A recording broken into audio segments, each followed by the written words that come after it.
welcome to episode 8 of Daily Dev Club for Friday the 17th of May 2019. Today we're going to crack back on with our Unity project, adding another prefab, this time for a projectile, so our player character will be able to shoot. We'll handle the spawning of that projectile, the movement of it, and then add some physics collisions so we can detect when it hits an enemy. Without further ado then, let's get into the code.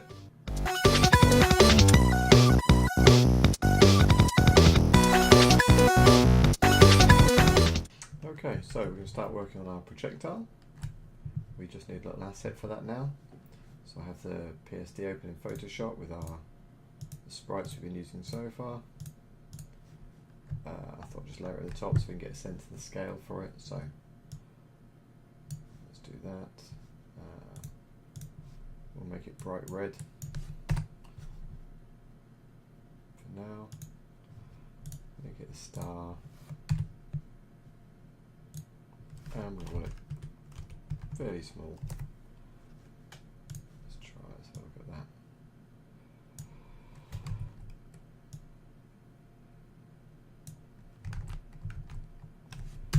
Let's just play around with that again.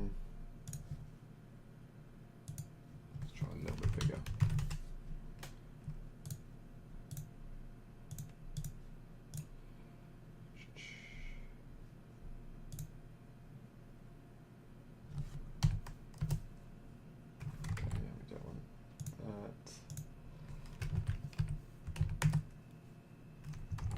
Sort of the sharpness of those edges. Let's see what the difference is there.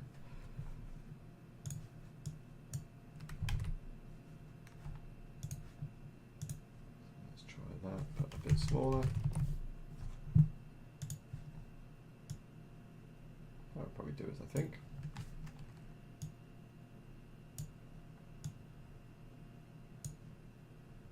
Maybe we'll do it with 6.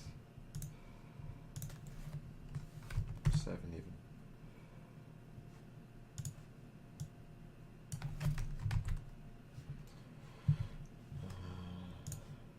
It's a bit smaller, 7, 25, 25, let's have a look. Yeah, let's do that.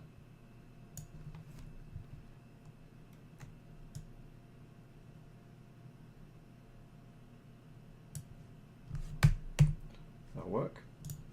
That looks size-wise relative to our sprite, that looks quite good. Okay, so let's call that projectile. We can write that and we will export this. Make sure that's in the middle. Okay. And then we'll just reduce our canvas size, what was it, 25 by 25? Yeah. So let's export that. And we're ready to hook that up in Unity. So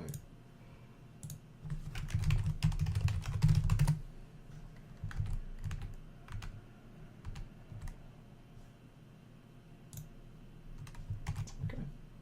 Save that PSD and close Photoshop. So in our sprites folder, we want to add that in. We have our projectile. Go to here into our sprites. Copy that in. And we see that pop up. So as we did before, we want to drag that into here, call that projectile. We're going to set up a script for it, call that projectile, and we're going to drag the script over to the projectile. Oh, give that a second to compile.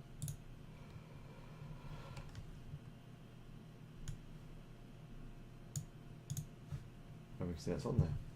Then we'll drag this back out as a prefab and we can remove it from our hierarchy. So now we're all set up and we can start to write something useful. So there's obviously two parts to this. There's what the projectile actually does and there's spawning the projectile when the player hits the fire button. So we will start with the spawning, I think.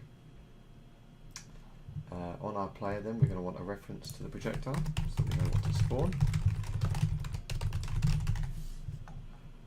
And in our update in here, we're going to say if input get button fire, then instantiate the projectile. then on our player, obviously here, when it compiles, we can see we have a reference there. We can drag this prefab in so it knows what to create.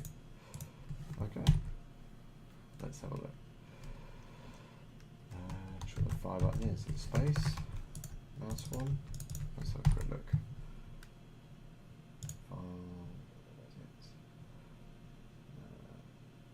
Project settings, input. Oh, fire one. Okay, so fire one is going to be left control or mouse 0. Let's just change that to fire one. So the console was actually telling it, didn't spot that the fire button isn't set up. We'll use fire one. Okay, that, and we'll try again. There we go. So we press the mouse. We have a projectile. Now they're all spawning in the same spot. So the next thing we need to do is, when we instantiate that, we want to make sure that we give it the same position as the player, or at least to start with. We actually want to spawn probably just in front of where they're facing. But for now, that'll be a start, so we can actually see them spawning in different places.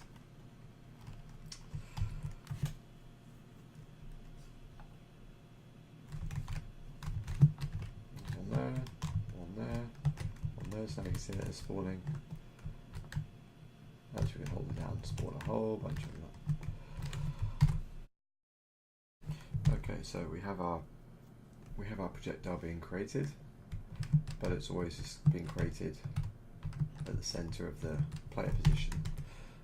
So we want to change that so it's always just in front of the player, but taking into account the direction they're facing, so where the white pointer is and their direction, we want to take that into account. So to do that, we can set the position, and it'll be based on the player's current position, but we're going to add to it a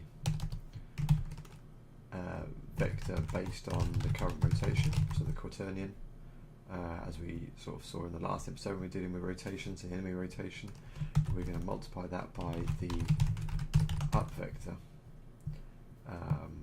which will essentially give us it into the sort of the z-axis, the right axis that we want for the top-down 2D view.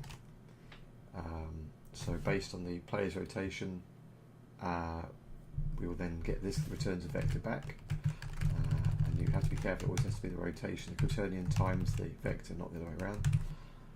That returns a vector which we add to the player's position, and that gives us our position for our new projectile. So let's have a quick look at that.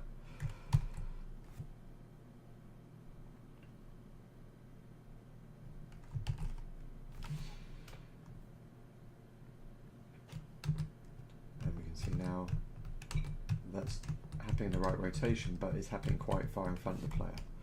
So that'll be because that's vector 3 up is probably 1 unit on the axis, on the z-axis, then being multiplied by the rotation, so it's always happening quite far in front of the player. So then we just need to multiply, we just scale that by a factor. So let's try that and see where that lands. It'll be consistent all the way around, and obviously our sprite here is a sort of uniform, symmetrically sprite, as we're using shapes. That's nice. Okay, that's not too far out, but it's actually still, so now it's spawning sort of on the player. Let's just do a little bit further out, so it should start just in front of the player. We really want to start just in front of that white pointer, so that becomes not just the direction the player is facing, but essentially where they're going to shoot from. So there we go. Okay, we see that's working nicely now. So the end of this, obviously, we can see they're all spawning down here. We can very quickly spawn an awful lot because we're checking for that fire button in the update, which is happening every frame, and we might have, you know, between anywhere from on the low end 20 to could be 40, 50, 60 frames a second. So we hold that key down even for a few milliseconds. That's going to potentially trigger at least a few projectiles. So and obviously in terms of the fairness of the game, we don't want to just launch a load of projectiles that will sort of cover the screen. So we need sort of like a delay between each projectile. So what we'll do is we will configure a variable, and we'll call it time between projectiles.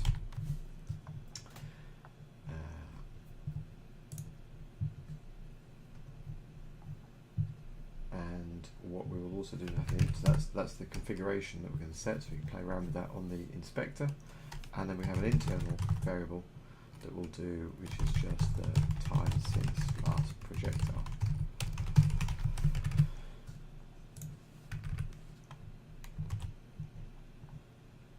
So that's 0. Okay, so whenever we fire a projectile, we want the time since last projectile to be reset to 0. And for any other time, we are going to add time delta time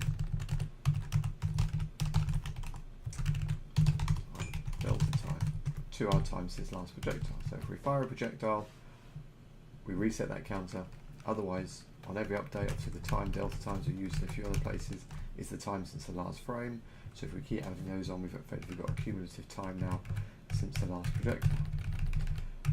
And then what we can say in here is if the time since last projectile is greater than our, what do we call it, time between projectiles, and we've got the fire button held down, then we'll allow a projectile. So essentially, let's save that, and we'll set this now. So that's on the player script. We'll set that in the inspector. So let's say that is 10. So it's set to 10. The time since last projectile is 0. And so initially, actually, that's not going to work, is it? Because the time since last projectile is 0. So we want to make sure that that's always set initially to time between projectiles before it gets reset. Yeah, that makes sense. So we initially set it so it's ready to fire immediately.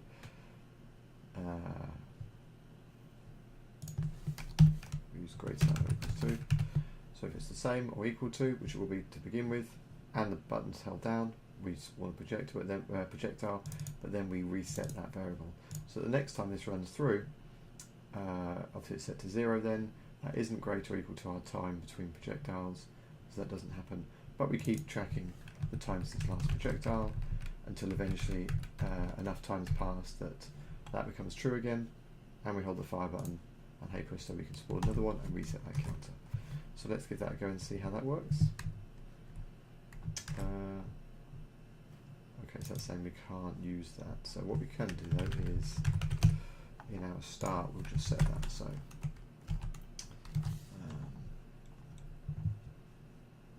we'll just type that up. So internal, we use the stay consistent with the underscore for the internal variables we're using. And so when we first start, we'll set that to time between projectiles, which means it'll be ready to fire straight away. Let's just update that. There. Okay. Let's see if that works now.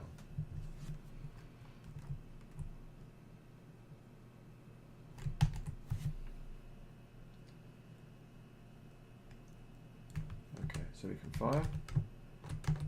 See, we can pressing it again now, and we can't fire.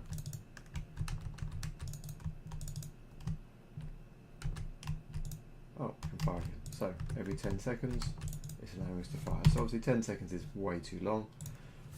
We can make it so it's sort of like 0.2. Let's try that.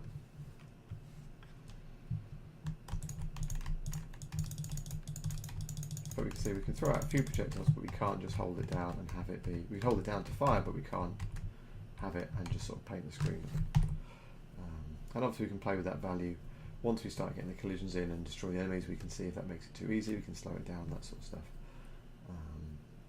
And obviously then you can see how you could almost then wrap that into some kind of, obviously with the projectile prefab, we could almost have like different types of projectile that have different cooldown periods. And then we get into later on with collisions and damage, you can have them do different damage and that sort of stuff. But for now we'll stick with that. And so the next thing obviously is when we fire these, they're not doing a lot. we want them to actually travel across the screen. So to start where the player is facing, and then to travel in the direction of the player is facing off the screen, or to eventually picking up on collisions with the enemies. So let's have a look at that next. Okay, so to do that, we're going to need to go to our projectile script, and we want this to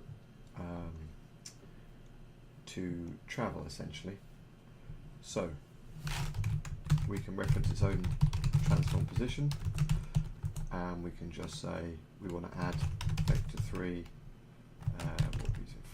forward and up, wasn't it, for the z-axis, and so each frame it will just move a certain amount.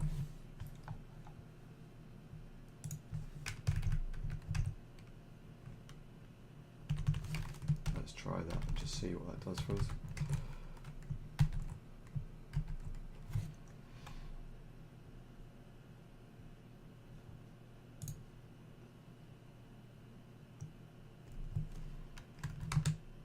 So it just shoots straight off. Interestingly though, so although we're spawning them at the right angle, they're all shooting straight up. So again, we need to adjust that vector now based on the rotation of the projectile. So similar to what we did before with our player in here, copy this out. So we have our, we can make sure we multiply that rotation by the vector. Let's try that and see what that does for us. So taking into account that rotation now when we're moving the projectile.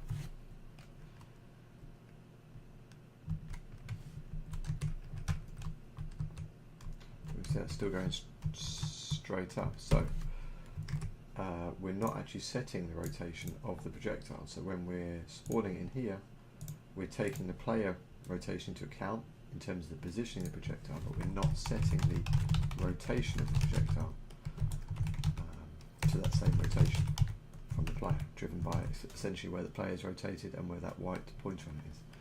So we'll make sure we set that on the projectile as well. So the projectile is then rotated and facing the same direction as the player, and then we'll apply that rotation in terms of the direction when we send that skidding off the screen. So let's have a look.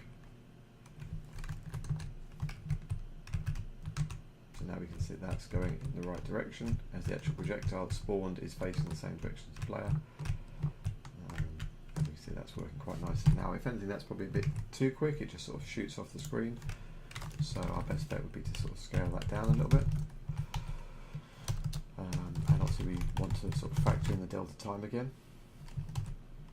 so that it's smooth, as we discussed before, even between sort of frame rate differences. Let's have a quick look and see if we then need to apply a scaling factor to that. So there we go, we can see that's very smooth now but very slow, so we need to bump that up as well. And again, we can pop that in a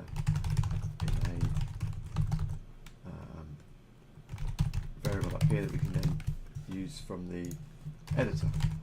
So as we're writing out all these different scripts, we can sort of think about how it is that we can move a lot of the configuration, a lot of the things you might want to tweak very quickly in terms of trying to find the right balance for your game, into things that we can just edit here, so that you can change them.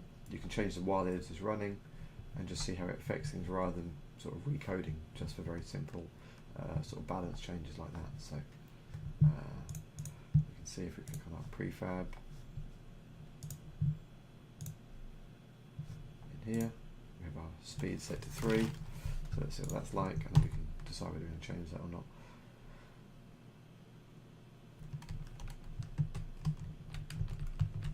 So probably needs to be a fair bit quicker.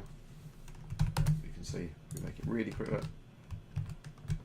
so somewhere in between, maybe 15. That's quite nice. So let's go with 15 then. So we set to 15, and there we go. I'm going to update that in there just because my OCD is kicking in, but it does mean that you don't have to worry too much about that. You can, then that's all configured and stored against the actual prefab itself. So let's just give that a quick test, make sure that's definitely using the right value. Yeah. So now we have our projectiles, we have them traveling the right direction, and they're looking pretty smooth. So the next thing to do obviously is, if we're testing here, we're keeping on this hierarchy, we can see that we create a load of them, they're still hanging around, so they're gone, they're off the screen, they're never going to be useful or relevant to the game again, because we're doing an arena shooter where the play area is what you see on the screen, that's it. So ideally, once they go off the screen, we want to destroy them. We can do that here in a late update, and as we've done before, we will grab our bounds, and actually for this one we will do it like we did the enemy. Do that once in the start, so we don't have to keep doing it. And then we can reference that in there. And what we essentially want to say is if it's outside of those boundaries, so if the transform position x equals greater than bounds x, or the transform position x equals less than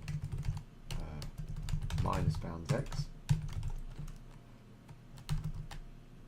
So essentially if it's off either side of the screen, or our transform position y equals greater than bounds y, or y equals less than minus bounds y.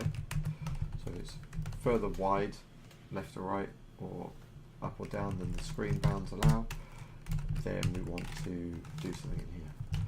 Now we just log it out, projectile off the screen,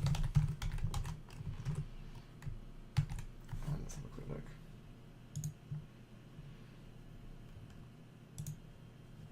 So let's run that, keep it on the console, and when we shoot our projectile, we can see it, then that's off screen. And it's going to keep it in the console because it still exists, and the late update is being called after the update on every frame. So what we're doing here is destroy this particular game object. So it's essentially going to destroy itself once it's off the screen.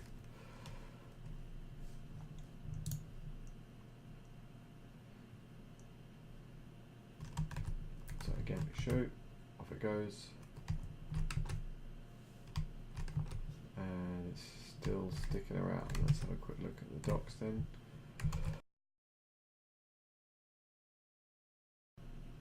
Oh, I wonder if it, yeah, so that just removed, okay, yeah, that makes sense. So because I wasn't, so when I said destroy this, it's referring to this particular class, which is obviously just one behavior on that projectile. So we can see that it's essentially just removing the projectile. So if I do it and pause it there, my projectile is still on the screen, and our projectile script is there. If I unpause, you can see as it goes off the screen that gets removed. What we actually want to do is destroy the game object, and we can do that by just saying destroy game object, and that should remove the whole thing from the actual hierarchy itself. So let's test that out. Spawn a projectile, and you can see it pops up and it's gone. Pops up and it's gone. Let's try over here. Gone.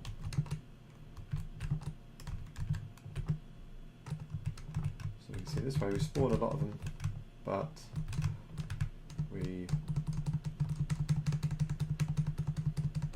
are effectively tidying up after ourselves. So if we want to make our projectiles now actually destroy the enemies, we need to have a little bit of physics in there. We need to have some colliders so we can detect when the projectile sort of comes into contact with another element, in this case the enemy. So to do that, we are going to go into our prefabs, and we need to add some components to both the enemy and projectile so we can detect that. So we'll start with the enemy. We are going to add a sort of rigid body component, 2D. This sort of applies the physics engine and physics forces, but in our case we don't want sort of gravity or anything like that. We're doing top-down view, so we don't need that to take effect, so we'll zero that out, and the rest is fine. And then we're going to add a collider. So in our case here, we will have a polygon collider for the triangle, and by default that should detect the edges of the sprite and set up a nice 3-point. It's got 7 points there. If we have a look at the, where are we now? There, so we can see that it's the edges of the triangle down there, but it's sort of got the collider around the actual edge of the sprite, which is nice. So that's our enemy. Then we need to do the same thing on the projectile. We don't need a rigid body here, we just need a collider. So you can sort of think of the rigid body for sort of things that can do a lot of movement, that might be around a little bit longer, that might need to eventually might have sort of like physics forces taking effect on them. So we could have bigger projectiles actually pushing them back, that sort of stuff. The projectile, we really just want to detect when it comes into contact with another collider and a rigid body, and then do something. In this case, we're just going to destroy the enemy. So we've added a polygon collider, and we can leave those all as defaults. And then back in our projectile code, we then need to detect, write some code to actually pick up on the event that a collision has happened. So there's an event we can implement called onCollisionEnter2D that receives a collision 2D object that details sort of the information about the collision. And for now, let's just log that out. So we can access the game object that it collided with, and so we can log out the name of the object it collided with. So obviously if you're dealing with lots of different objects, you can make sure that it's the right one, or take different actions depending on what it hit. So let's have a look at that now.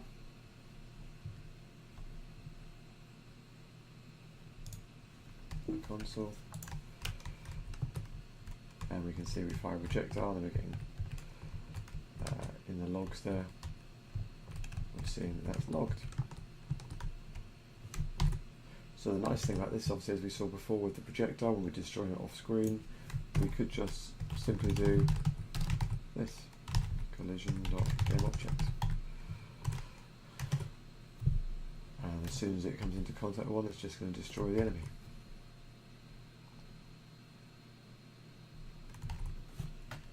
Let's have a look how that runs now.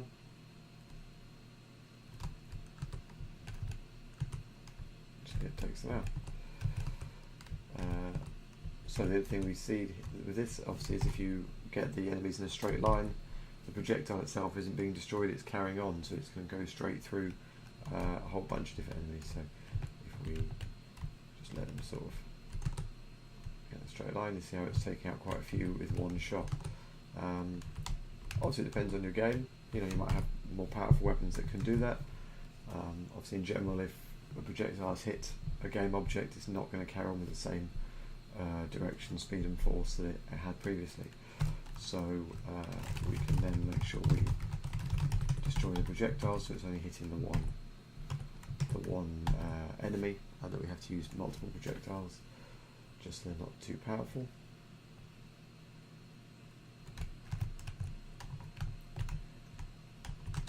So you can see it's just the first one. And that works pretty nicely. Let's take the logging out. So one other thing we can look at as well is the actual the actual collider for the slightly more complicated projectile shape. So obviously for the enemy, it picked up quite nicely on the shape of it. For the projectile, we can see that it's not quite sort of obviously it's quite a small projectile, so it'll work quite nicely. It's got the end points there, but we can actually edit that. So if we hit edit collider here, we can just start to drag these edges in.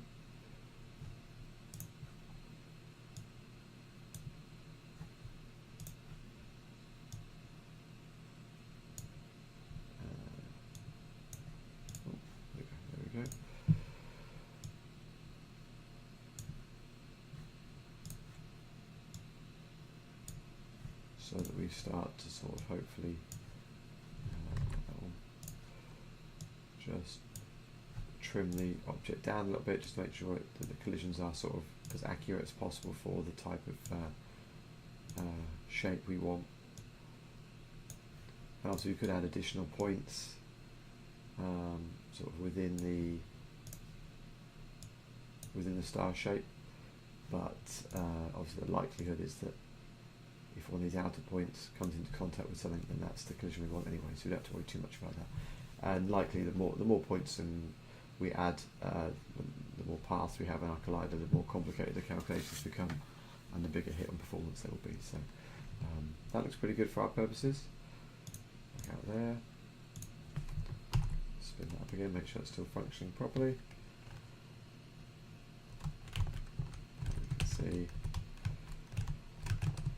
that we're able to destroy the enemies. So now we have working projectiles, which is pretty nice. Okay, and there we have it. That'll do us for today's episode, I think. So today we added in a projectile, set up as a prefab, made it so we could spawn those projectiles, made sure they were spawning at the right direction with the right rotation, and then added some movements, they were then travelling in the right direction. And then we investigated a little bit of simple physics with rigid bodies and colliders to detect collisions with the enemies, and then destroy the enemy and the projectile when it hits an enemy.